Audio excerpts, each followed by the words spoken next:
आज हम पिछले सप्ताह के सारी घटनाओं पर एक विहंगम दृष्टि डालते हैं और सिंहावलोकन करते हैं कि इन घटनाओं का क्या असर पड़ने वाला है आने वाले दिनों के भारत की राजनीति पर और दुनिया की राजनीति पर। पिछले सप्ताह अगर हम देखें तो जो सबसे महत्वपूर्ण घटना दिखाई पड़ रही है वो है कि भारत के 16वें उपराष्ट्रपति का इस्तीफा। वो इस्तीफा भी आज की तारीख में रहस्य बना हुआ है कि उन्होंने इस्तीफा दिया कि नहीं दिया, और अगर नहीं दिया तो ये पूरी सरकार जिस तरीके से फर्जीवाड़ा पर आधारित है उस पर कहीं से और संशय जाना जाहिर सी बात है। जो अपने प्रधानमंत्री डिग्री फर्जी देता है, जो प्रधानमंत्री या जो ये निर्वाचन आयोग के पूरे मतदाता सूची पर परीक्षण रहा है, उसमें अब तो यह भी है कि उपराष्ट्रपति धनखड़ जी इस्तीफा नहीं दिए, उनका इस्तीफा दूसरे लोगों ने दिया और वहां जमा कर दिया गया। कैसे इस्तीफा हुआ, कैसे नहीं हुआ, और उसके बाद से ही उपराष्ट्रपति हमारे गायब हैं। कहाँ गायब है?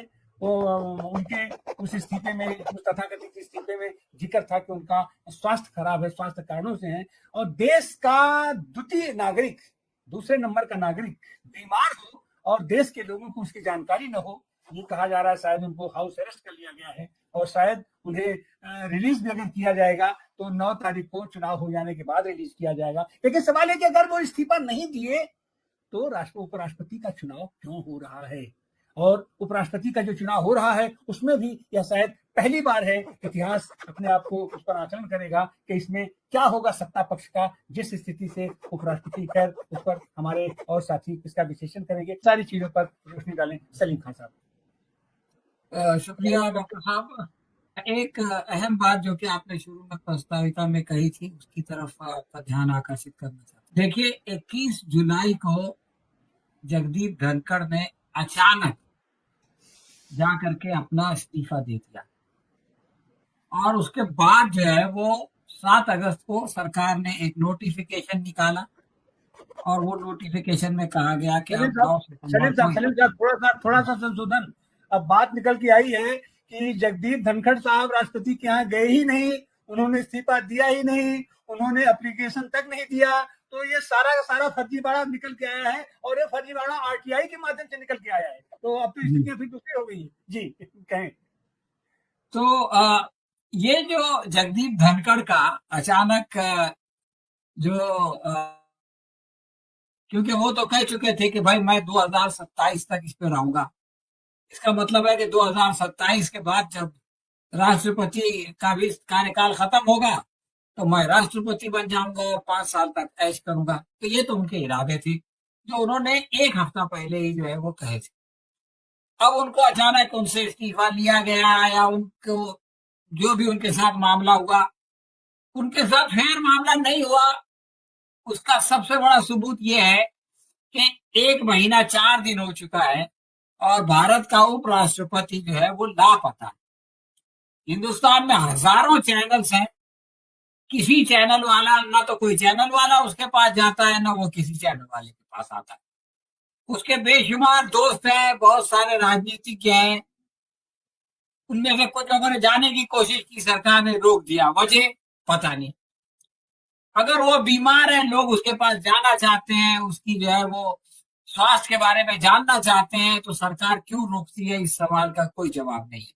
और अब ये बातें भी आ रही है कि उन्होंने दिया या नहीं दिया और आरटीआई वगैरह की बातें। तो अब मैं ये कह रहा था कि चलो जो हुआ वो तो अभी इस सरकार में बाहर नहीं आ सकता, लेकिन ये कि जब सरकार बदलेगी तब आएगा। लेकिन जब ये नोटिफिकेशन आया 7 तारीख को कि 9 सितंबर को जो है वो इलेक्शन होगा और नया उपराष्ट्रपति हमको मिलेगा, तो उसके बाद आप देखिए कि ये तो कोई अवामी जनता का इलेक्शन है नहीं, अवाम को उसमें वोट नहीं डालना है, सिर्फ जो है वो सांसदों को वोट डालना है। तो ऐसा लग रहा था कि ये काम शांति से हो जाएगा, लेकिन अमित शाह की ने एक ऐसा सेल्फ गोल किया कि उसकी वजह से इलेक्शन से पहले ही उसने अपनी और अपना संघ परिवार की बेइज्जती करवा दी। अब देखिए, 46 लोगों ने जो है वो फॉर्म भरे, 68 फॉर्म भरे, एक आदमी एक से ज्यादा फॉर्म भर सकता है, सारे फॉर्म रिजेक्ट हो गए, सिर्फ 2 बचे। सीपी राधाकृष्णन जो है वो एनडीए के उम्मीदवार है, और बी सुदर्शन रेड्डी जो कि इंडिया गठबंधन के जिम्मेदार हैं। यहाँ पर सोचने वाली बात यह है कि ये दोनों का हम अगर तुलना करें तो राधा कृष्णन ने जिस तरह का ट्वीट किया कि हमारे बहुत ही महान प्रधानमंत्री और सारे चहीते लीडर, उन्होंने मेरे को ये मौका दिया, यानी अभी कुर्सी पे आए नहीं, अभी से खुशामद शुरू कर दिया। तो कुर्सी के आने के बाद क्या करेंगे? हालांकि उनको इसकी जरूरत ही नहीं है, बीजेपी ने उनको अपना उम्मीदवार बना दिया है तो उनके जीतने की संभावना है। तो ये जो चमचागिरी उन्होंने बनने से पहले ही शुरू कर दी, ये बताता है कि संघ के अंदर किस तरह का प्रशिक्षण होता है। और उस प्रशिक्षण का नतीजा ये है कि संघ के अंदर जो है वो कार्य कुशल लोग पैदा नहीं होते। आप देखिए कि इन्होंने सरकार तिगड़म करके बना ली, लेकिन इनके पास एक ऐसा आदमी नहीं है जो प्रधानमंत्री के कुर्सी पर बैठ के प्रेस कॉन्फ्रेंस कर सके। राजनाथ सिंह जो है वो अपने सरकार का जो है वो डिफेंस नहीं कर पा रहे हैं, तो सर देश का डिफेंस क्या करेंगे? इनको जो है वो फाइनेंस मिनिस्टर और फॉरेन मिनिस्टर जेएनयू से लाना पड़ा। इसी तरह से इन्होंने जो है वो धनखड़ को भी बाहर से लाए थे, और धनखड़ की जगह जो है वो उनके जो नायब है जो आजकल राज्यसभा चला रहे हैं वो भी बाहर से आए हैं। तो ये लोग चूंकि अब डर गए हैं कि भाई बाहर के लोगों पर जो है वो नियंत्रण नहीं रहता है, तो इन्होंने ला करके एक अपने चापलूस को, कृष्णन को जो है वो बना दिया। और वो कृष्णन के बारे में कहा जा रहा है कि 15 साल की उम्र में वो जो है वो आरएसएस में शामिल हो गया था।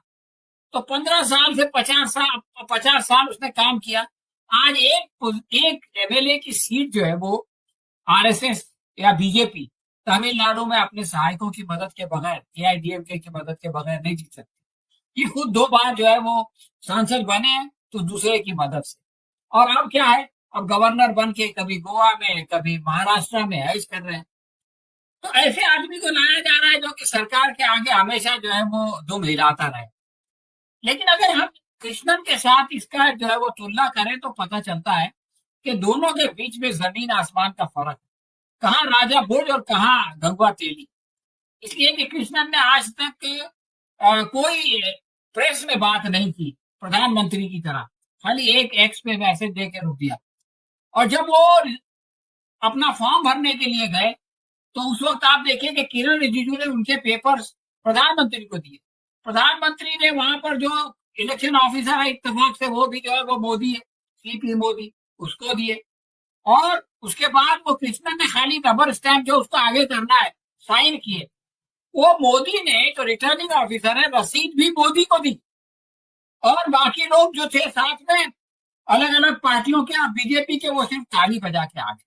वहां जाने से पहले इन्होंने जो है वो महात्मा गांधी की जो मूर्ति है उसके आगे प्रणाम किया। और बाकी लोगों के, ये भी संघ परिवार का मसला है कि जिनको दिल में नफरत करते हैं उनके आगे जो है इनको फूल डालना पड़ता है। इसके मुकाबले जब सुदर्शन गए तो ऐसा नहीं हुआ। सुदर्शन को उनके पेपर दिए गए, उन्होंने खुद अपने हाथ से पेपर दिए, खुद दस्तखत किए और खुद रसीद दी।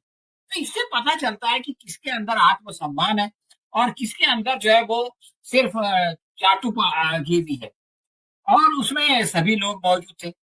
अब मैं उस पे आता हूं कि सुदर्शन ने एक वाक्य ये कहा उस वक्त प्रेस वालों से। लोगों ने कहा कि तुम्हारी लड़ाई कैसी है, तो उसने कहा ये कोई लड़ाई नहीं है, ये तो एक मुकाबला है। और ये जो है वो विचारधारा का मुकाबला, ये बात उन्होंने कही। तो ये विचारधारा वाली बात जो है वो अमित शाह को इससे मिर्ची लग गई। और वो जो है वहां पे गए और उन्होंने केरला में जाके एक मीडिया हाउस में इंटरव्यू दिया। और उन्होंने कहा कि विपक्ष ने एक ऐसे आदमी को बना दिया है जो कि नक्सलवाद का समर्थक है, और उसने सुप्रीम कोर्ट के पवित्र फोरम को नक्सलवाद को बढ़ाने के लिए जो है वो यूज किया। अब आप देखिए इतनी बड़ी बात, इसको पहली बात तो बोलने की जरूरत ही नहीं थी। लेकिन अब इंसान का जो है वो, इनके अपनी जबान पे नियंत्रण नहीं है। कभी कह दिया कि 15 लाख रुपया तो जुमला है, कभी तो कह दिया पीओ के छाती, हम उसके लिए जान लड़ा देंगे। लेकिन इसी तरह की एक बात उन्होंने यहाँ पे कह दी। इसका जो जवाब सुदर्शन ने दिया है, आज तक को जो इंटरव्यू दिया है, मैं समझता हूं कि वो सारे दर्शकों को, 15 मिनट का इंटरव्यू है, वो सारे लोगों को देखना चाहिए। उन्होंने कहा कि देखो ये बहुत बड़े आदमी है, गृह मंत्री, मैं उनका जवाब नहीं देना चाहता, लेकिन उन्होंने जो सुप्रीम कोर्ट के फैसले के बारे में उसकी अवहेलना की। वो फैसला मेरा नहीं था, 2 जज की बेंच थी, और वो 2 जज की बेंच का फैसला मैंने लिखा, दोनों का फैसला था और सुप्रीम कोर्ट का फैसला था। तो आप सुप्रीम कोर्ट के फैसले के बारे में ये बात कह रहे हैं, और ये मतलब पूरे सुप्रीम कोर्ट के ऊपर जो है वो आप इल्जाम लगा रहे हैं। उसके बाद उन्होंने कुछ और बातें बहुत दिलचस्प, उन्होंने कहा कि गृह मंत्री को चाहिए कि एक बार उस फैसले को पढ़, यानी ऐसी हवा हवाई जो है वो ठोकता ना रहे। और फिर उन्होंने बताया कि वो जो फैसला हुआ था, फैसला सरकार ने फैसला ये किया था कि नौजवानों को नक्सलियों से लड़ाया जाएगा। अब देखिए आरएसएस का मामला क्या है कि इसको जो है वो ट्राइबल से भी झगड़ा है इसका, और इसका जो है वो नौजवानों से भी झगड़ा है। तो इन्होंने सोचा कि नौजवानों को जो है वो उससे ट्राइबल से लड़ा के ये दोनों एक दूसरे को मार के खत्म कर दें। तो सुप्रीम कोर्ट में जब मामला गया तो सुप्रीम कोर्ट ने कहा कि ये काम आप जनता को हथियार दे के नहीं ले सकते, इसके लिए आपके पास अर्धसैनिक बल है, इसके पास आपके पास सैनिक है, इसके लिए आपके पास पुलिस है, तो ये काम उनसे आप लीजिए, जनता को क्यों लगा रहे। उसके बाद में ये हुआ कि सरकार ने कहा कि नहीं, ये कंट्रोल करने के लिए जरूरी है।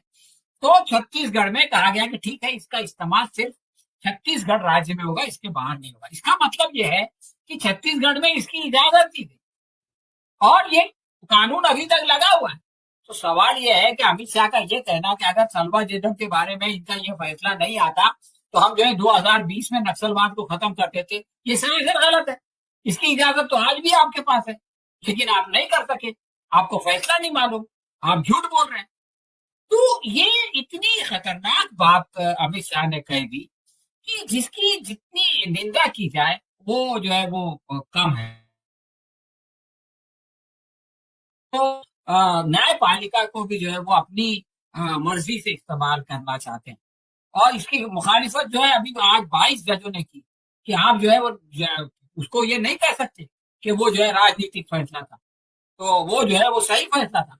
और उसने याद दिलाया, सुदर्शन ने एक और बात मैं कहना चाहता हूँ डॉक्टर साहब, कि उन्होंने याद दिलाया कि 1 महीना पहले एक अर्जी दाखिल हुई थी सुप्रीम कोर्ट में, और उसमें यह कहा गया था कि उस फैसले को जो 2011 में हुआ है उसको रिव्यू किया जाए। तो अभी जो सुप्रीम कोर्ट की बेंच मौजूद है उसने ये कहा कि हम उस फैसले पर रिव्यू नहीं करेंगे, वो फैसला जैसा है वैसा ही रहेगा। तो उन्होंने पूछा कि क्या इन जजों को भी वो ये कहेंगे कि वो नक्सलवाद की हिमायत कर रहे हैं, और 2011 में फैसला हुआ, 2025-14 साल में आपको क्यों नहीं याद आया कि मैंने नक्सलवाद को जो है वो समर्थन किया था और मेरी वजह से नक्सलवाद पड़ रहा है। अभी जबकि मेरे को उम्मीदवार बनाया गया है तब आपको कैसे याद आ गया मेरा फैसला। तो इस तरह से बहुत सारी बातें उन्होंने इसके बारे में भी कहा कि वो तेलुगु अस्मिता के बारे में, तमिल अस्मिता, उन्होंने कहा कि अस्मिता का कोई मामला नहीं है, पूरे देश के लोग, सारे लोग नागरिक हैं, लेकिन तेलुगु देशम पार्टी चूंकि तेलुगु अस्मिता के लिए बनी है, इसलिए तेलुगु देशम पार्टी को इसका ख्याल रखना पड़ेगा। एक और बात अमित शाह ने कहा कि चूंकि एक नक्सलवादी उसको बना दिया है, इसलिए केरला का जो है वो वोटर इस बार जो है वो कांग्रेस को सबक सिखाएगा। अरे केरला में तुम्हारा वोटर ही कहा है, केरला में जो वोटर है वो तो लेफ्ट का वोटर है, वो तो उल्टा खुश होगा कि एक लेफ्ट की जो आइडियोलॉजी के आदमी को जो है वो कैंडिडेट बनाया गया। आखिरी बात मैं ये कहना चाहता हूं कि आप देखिए कि जो उपराष्ट्रपति होता है उसको जो है वो राज्यसभा का जो है वो उसको उसकी सभापति भी होता है। तो वो आदमी अगर पढ़ा लिखा है, जज है, और जैसा कि कृष्णन कह रहे हैं, ये सुदर्शन कह रहे हैं कि मेरा किसी पार्टी से कोई संबंध नहीं है और ना मैं किसी पार्टी में शामिल होने वाला हूं, तो उसका जो है वो न्यूट्रल होना, निष्पक्ष होना बहुत अहम है। ऐसे में आप अगर दोनों को करें तो उपराष्ट्रपति के लिए सुदर्शन ही सबसे ज्यादा फिट आदमी है। वही जो है दोनों पार्टियों के साथ, विपक्ष के साथ और सत्ता पक्ष के बीच में जो है वो संतुलन बनाए रख सकता है। तो इस एक बेवकूफी ने हमारे गृह मंत्री की पूरी तरह से खोल के रख दिया कि विपक्ष का उम्मीदवार कितना ताकतवर है, और कितना जायज और कितना मुनासिब है, और इनका उम्मीदवार जो है वो कितना कमजोर है। और ये सारी बातें अमित शाह के एक कमेंट की वजह से जो है वो खुल करके सामने आ गई। उन्होंने कहा है, आखिरी बात मैं कहना चाहता हूं, उन्होंने ये कहा है कि पार्टी जो है वो इसमें फैसला नहीं करती, सांसद जो है वो व्यक्तिगत तौर पे करते हैं, इसलिए मैं सारे सांसदों को लिखने वाला हूं और उनसे कहने वाला हूं कि वो अपनी आत्मा की आवाज पर देखें कि कौन सुटेबल है और उसको वोट दें।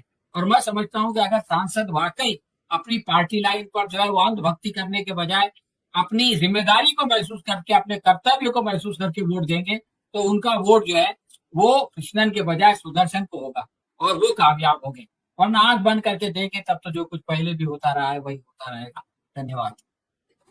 जी सनी साहब, तो निश्चित रूप से इस तरीके से उपराष्ट्रपति और राज्यसभा का सभापति जिस योग्यता का होना चाहिए, शायद उस योग्यता के लिए सबसे पहले सटीक आदमी मिले हैं। उसके पहले भी हुए हैं लोग, हम उनका भी सम्मान करते हैं, लेकिन इस लंबे दौरान जिस तरीके से राजनीतिक अपना प्रतिबद्धता और खास करके भारतीय जनता पार्टी के अंदर जिस तरीके का राजनीतिक प्रतिबद्धता के साथ लोगों का चयन किया जाता रहा है, चुनाव किया जाता रहा है, उसमें सुदर्शन से बेहतरीन कोई आदमी फिलहाल नहीं होता, अपना नहीं हो सकता। ये सबके लिए, भारतीय जनता पार्टी के लिए भी, कांग्रेस के लिए भी, राजनीतिक लोगों के लिए भी, न्यायप्रिय लोगों के लिए भी सबसे योग्यतम कैंडिडेट नहीं है सुदर्शन जी फिलहाल दिखाई पड़ रहे हैं।